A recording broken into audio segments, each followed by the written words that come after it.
Hola queridos amigos, estoy contento que me acompañen en este estudio de la escuela sabática. No estamos haciendo un repaso de la escuela sabática, sino estamos profundizando en temas en el material de la escuela sabática para que podamos crecer en nuestro entendimiento. Hay muchos repasos de la escuela sabática allá afuera, esto es algo diferente, estoy contento que me acompañen. Vamos a aprender juntos y aprender nuevas cosas que podemos aplicar, especialmente en este sentido de herramientas bíblicas. Les invito a que tengan una palabra de oración conmigo a comenzar este estudio bíblico. Padre Celestial, Señor, gracias que podemos estudiar esta lección, Señor, tu palabra, Señor, podemos escudriñar y estamos aprendiendo cómo interpretar la Biblia. Por favor, guíanos en este tiempo que estamos juntos y ayúdanos a aprender nuevas cosas. Gracias, Señor, te lo pedimos en nombre de Jesús. Amén. Ok, queridos amigos, vamos a comenzar con esta lección. Estamos estudiando y la lección número 7, idiomas, texto y contexto. Guía de estudio de la Biblia para escuelas, para adultos, de la escuela sabática. En esta semana estudiamos mucho del idioma, el texto y el contexto de la Biblia que es necesario para interpretar. Hoy vamos a repasar unos diferentes maneras que podemos estudiar la Biblia. Nos vamos a enfocar dos en buscar el contexto de lo que estamos estudiando. Y segundo, vamos a hacer un estudio de una palabra, la palabra remanente. Primero, cuando vamos a comenzar a estudiar la Biblia, debemos que escoger un método para el estudio bíblico, ¿verdad? Debemos que escoger, como por ejemplo, análisis del mensaje libro por libro. Si queremos estudiar, no solamente es leer la Biblia, ¿verdad? De etapa a etapa, sino que debemos que proponernos adicional de nuestro estudio devocional es estudiar la Biblia. Podemos estudiar libro por libro. Por ejemplo, podemos nomás analizar el libro de Segunda de Pedro. ¿Qué tiene que decir para nosotros? O el libro de Mateo o Joel o el libro del Antiguo Testamento, que se nos hace un poquito más difícil porque es una cultura más alejada que nosotros, un lenguaje más alejado. Pero eso es un método de estudio. El segundo es método de versículo por versículo. Aquí es donde se hace exegesis, ¿verdad? Que buscas a los versículos y estás aislando los versículos para ver qué me dice esto, qué es lo que me está tratando de enseñar este versículo. También podemos estudiar a la tercera manera, estudio que busca una solución a un problema específico de la vida. Que estamos buscando solamente este um, buscar la Biblia donde dice temas de qué dice la Biblia. Está bien tener un aborto. ¿Qué dice la Biblia sobre las relaciones, verdad? Pues ese es un estudio temático, pero está bien de casarme con alguien que no es cristiano, ¿verdad? Allí nos ayuda la Biblia así. Número 4, estudio por tópicos. Aquí es donde estudiamos qué dice la Biblia sobre la paz, sobre el amor, el noviazgo, sobre la segunda venida de Jesús. Ese es otro tipo de estudio. El número 5, estudio de palabras. Eso es muy interesante. Cuando aislamos las palabras de la Biblia y genialmente sería si podemos estudiarlo en el lenguaje original, porque ahí podemos mirar muy interesante como la misma palabra es traducida diferente. Pero no importa si no podemos estudiarlo con los lenguajes originales, con que estudiemos la palabra aún traducida será de gran bendición. Por ejemplo, imagínense ustedes si ustedes quieren estudiar cómo la palabra paz es usada en el Nuevo Testamento, buscan esa palabra en todos los versículos en el Nuevo Testamento y ahí pueden desarrollar una teología sobre la palabra paz. Y también podemos hacer un estudio biográfico que vamos a estudiar sobre la vida de Pedro, sobre la vida de David, la vida de Saúl. Aquí al lado hay una foto donde aquí te ayuda para profundizarte en el estudio de la Biblia, que hagas un análisis de contextual, análisis estructural, verbal, cultural, teológico y homilético. Esto aquí es para ya profundizarte mucho en la Biblia y a lo mejor para hasta hacer una investigación teológica, ¿verdad? Académica. Pero para nuestros propósitos nos vamos a concentrar cómo es estudiar la Biblia en contexto. Primero, Primera cosa, aquí les dejo para que puedan poner pause y leer si lo quieren, no lo voy a leer todo. Pero lo primero es que tenemos que escoger una buena Biblia que sea fiel al original de, de las palabras que usa la Biblia, ¿verdad? Del hebreo y del griego. Porque hay muchas traducciones de la Biblia que son dinámicas, en el sentido que ya hacen el trabajo de traducción, interpretación para el leedor de la Biblia, como la nueva versión internacional. Esa es dinámica porque nos habla en un lenguaje contemporáneo, un lenguaje que nosotros usamos. Entonces, ya te traduce las palabras de la Biblia a nuestro idioma y nuestra manera de hablar. Entonces te quita poquito lo original. Debemos que buscar la Biblia que son mejores traducciones como la Reina Valera 60, 95, hasta la nueva Biblia latinoamericana de hoy. Son muy buenas Biblias para estudiar la Biblia. Y también debemos que buscar una Biblia que fue traducida por un comité diverso que representadas por diferentes personas de diferentes tradiciones evangélicas. Porque si agarramos una Biblia que fue traducida por una iglesia, por un selecto grupo de esa iglesia, entonces esa Biblia va a estar ¿cómo se dice? Va a estar interpretada de una manera que va a favorecerle a esa tradición. Otra cosa es que debemos que tratar de entender el significado sencillo y más evidente del pasaje bíblico. No tratemos de hacer la Biblia mística que tiene una enseñanza escondida. No, cuando leemos la Biblia vamos a leer lo que es lo más básico, ahí lo que dice el texto. También debemos que procurar mirar los temas fundamentales de las escrituras. Como por ejemplo, cuando estamos leyendo la Biblia, que podemos siempre tener en mente qué nos dice esto sobre la persona y la obra de Jesucristo, especialmente a estudiar el Evangelio. Pero también podemos estudiar como el gran conflicto, que ha sido algo que se ha desarrollado desde el principio. Es bueno cuando estudiamos la Biblia que busquemos esos temas grandes, temas que nos hablan, que se desarrollan a través de toda la Biblia. Y cuarto, y una de las cosas más importantes es reconocer que la Biblia se interpreta a sí mismo. Dejemos que la Biblia, cuando hay un pasaje que no está tan claro, vamos a buscar otro pasaje que es igualito a ese, que tiene el mismo enseñanza, que ese nos los aclare. O si esta palabra es usada en un lugar de esta manera, vamos a mirar cómo se usa en todo el resto de la Biblia, para que la Biblia nos dice cómo se usa palabra y no nosotros meterle ideas a las palabras de la Biblia. Ok, con esas 4 cosas en mente, vamos a ahora entrar en un estudio contexto, ¿ok? Contexto es lo más importante. Hay 2 maneras de llegar al contexto de la Biblia. Unas personas llegan desde afuera hacia adentro, otros de adentro hacia afuera. ¿Qué significa con eso?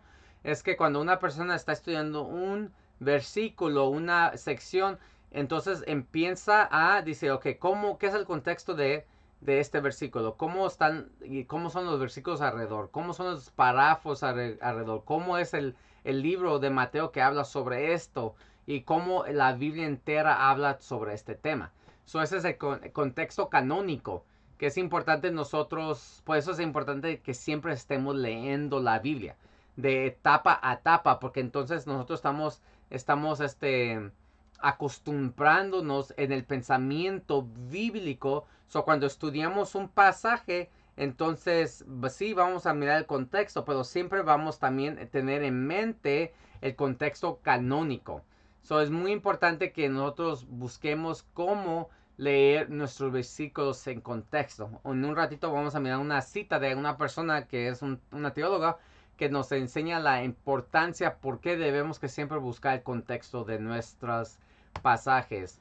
También a estudiar la Biblia, aquí debemos que desarrollar el contexto canónico. Por ejemplo, cuando estamos estudiando los pactos de Dios, usualmente los limitamos al antiguo pacto y al nuevo pacto. Pues la realidad es que en el Antiguo Testamento hay más que un un pacto solamente, el antiguo pacto. Hay muchos pactos. Y a estudiar los pactos de Dios nos da entendimiento lo que sobre el antiguo pacto y el nuevo pacto. Sin embargo, en el Antiguo Testamento tienes el pacto que Dios hizo con Adán, con Noé, con Abraham, con Isaac, con Moisés, con David, con Salomón.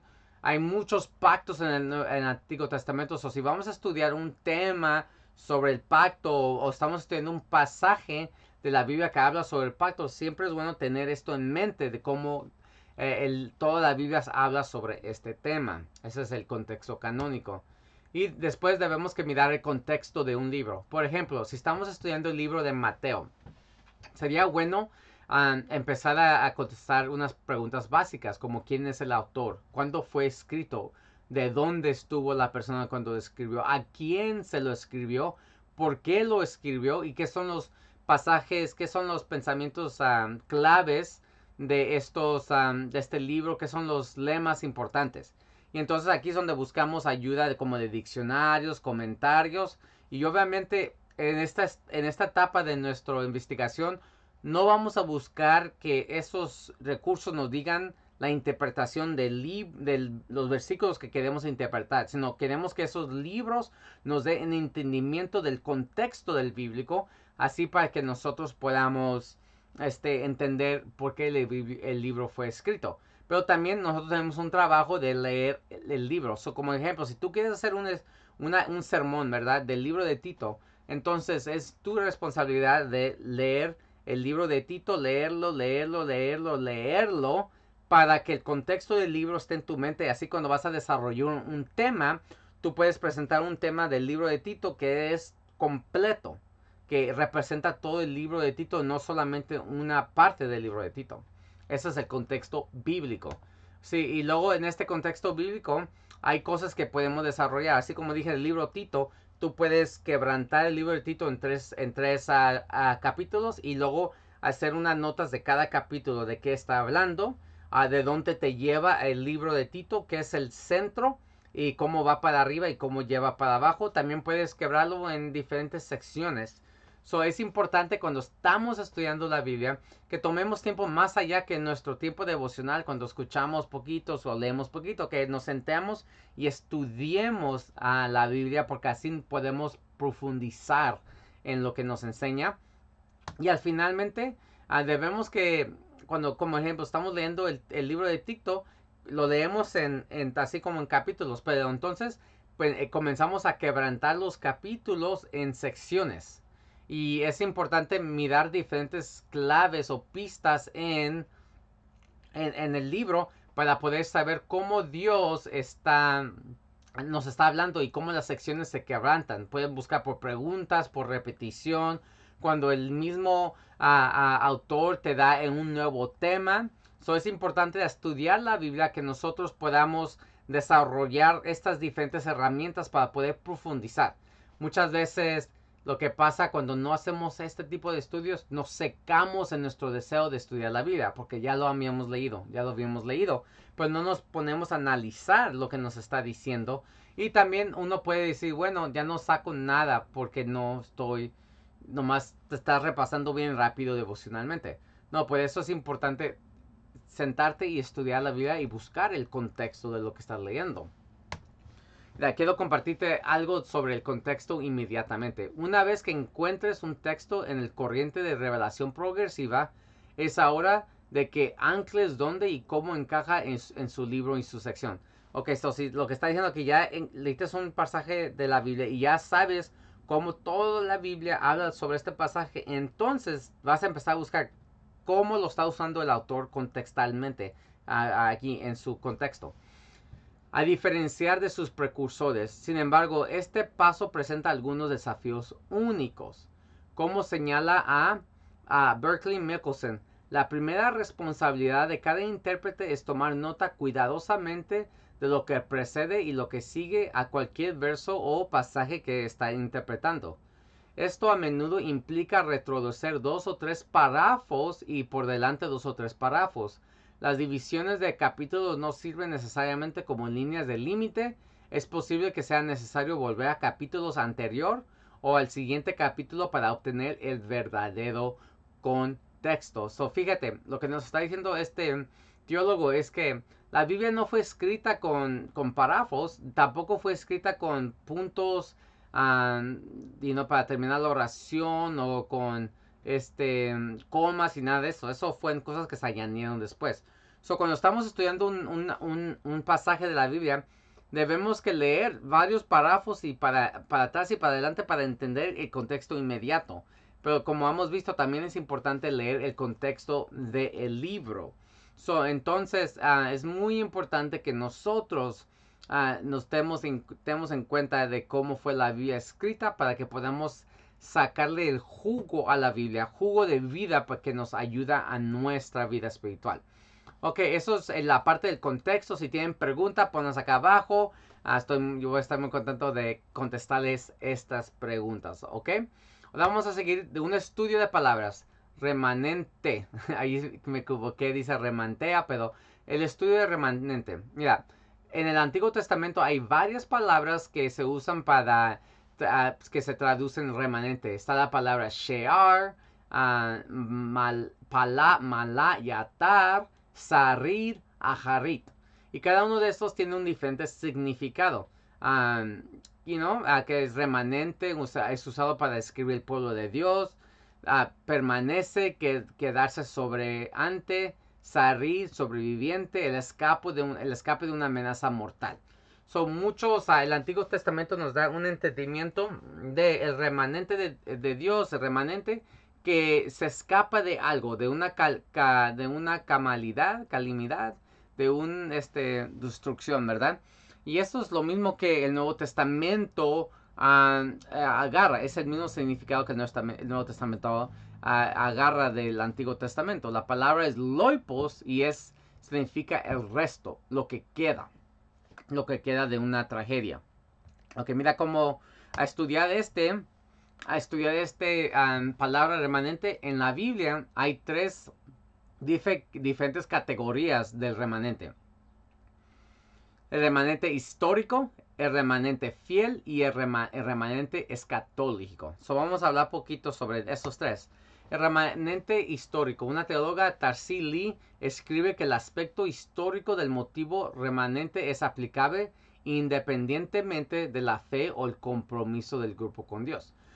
Cuando la Biblia habla de remanente, hay un remanente histórico que no tiene nada que ver si son fieles a Dios o no, que son los que permanecen. Y permanecen de una tragedia, ¿cómo se dice? De un evento trágico, apocalíptico, como Caín. Él es el que permaneció después de que mató a su hermano Abel. Los cananitas, habían cananitas que permanecieron. Era el remanente de los cananitas porque los israelitas no los destruyeron en la tierra de Canaán. Entonces ahí se puede usar, pero también se usa del remanente de que son fiel. Remanente debido a las circunstancias. Isaías 1, 4 a 9, ¿verdad? Que habla de un remanente que quedó de los ataques de los asirios y de Babilonia, pero no tiene mucho que ver si son fieles o no a Dios. Hay otro tipo de remanente, el remanente fiel.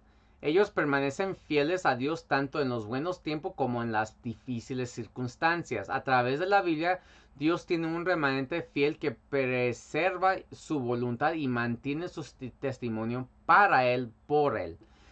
Tenemos Noé, José y Daniel que son remanente fiel. Y fíjese, en el Nuevo Testamento, el mensaje del Evangelio de Cristo continúa la correlación, la conexión entre el remanente y el verdadero pueblo de Dios. El mensaje de salvación de Jesús, aunque universal, mantuvo el concepto remanente. Vino a buscar y salvar a los perdidos. Pero también sugirió que estrecha es la puerta y difícil es el camino que conduce a la vida y hay pocos que la encuentran. Los elegidos contrastan con aquellos que no aceptan las enseñanzas de Jesús. Y la realidad es que Jesús, Él es un remanente. Él es el remanente fiel de Dios. Y Jesús comienza una nueva comunidad remanente del pueblo de Dios. Acuérdense que la mayoría de los judíos rechazaron a Jesús como el Mesías, pero un pequeño grupo de ellos lo alcanzaron. O sea, el primer remanente del Nuevo Testamento es Jesús y la iglesia primitiva. Pero luego la Biblia nos enseña de un remanente escatológico, que significa un remanente de los últimos días. El remanente escatológico son aquellos que pasan por las tribulaciones del fin del tiempo y salen victoriosos en el gran día del Señor para recibir su reino. So, este tercer remanente habla de un remanente que está al fin del tiempo, que son fieles a Dios. El concepto del remanente está profundamente entregido en las palabras de las Escrituras. En el contexto de la Biblia contribuye a una comprensión de los fieles del tiempo del fin.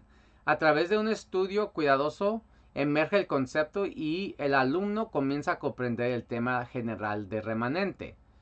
La idea bíblica de un remanente visible en los tiempos del fin nos da, como adventistas del séptimo día, una comprensión más clara de la naturaleza de la iglesia que cualquier otra iglesia protestante. Los adventistas creen que la iglesia no es especialmente invisible, sino que es una realidad mundial inclusa de todas las naciones, pueblos y lenguas. En estos días finales, cada creyente del tiempo del fin tiene el privilegio de unirse a la iglesia remanente en su misión de proclamar el mensaje de salvación de Dios a un mundo agonizante. Ok, so aquí es una cita muy interesante, ¿verdad? Que al estudiar la palabra remanente, nosotros como adventistas podemos mirar que Dios tiene un remanente en los últimos días que no son invisibles, porque muchas veces iglesias dicen, no, pues el remanente de Dios es invisible, solamente Dios lo sabe. Pero no es así, porque la Biblia, en el Nuevo Testamento, en el libro de Apocalipsis, apunta a un remanente fiel a Dios que es visible, que es la iglesia adventista del séptimo día. So, fíjense, así pueden ustedes tener un estudio sobre una palabra. Escogen una palabra y miran todo lo que la Biblia dice y luego pueden hacer ustedes una teología sobre esa palabra y te profundiza lo que significa la palabra en la Biblia cuando estás leyendo un pasaje selectivo. So, mis amigos, ya estoy contento que pasaron este tiempo conmigo, pero espero que esto ha sido de bendición. Repasamos cómo es importante dejar que el contexto de los pasajes de la Biblia nos ayuden a navegar a la interpretación bíblica, y también hicimos un pequeño repaso de cómo estudiar una palabra bíblica para que sea de bendición hacia nosotros y podemos entender más de esa palabra. Si tienen preguntas, pónganlo aquí abajo en los mensajes. Si les animo a que hagan like mi página, que hagan like este video, a que se suscriben para que cuando salgan más videos sobre la escuela sabática, ustedes puedan seguir escuchándonos. So, gracias, Dios los bendiga, tengan un feliz día.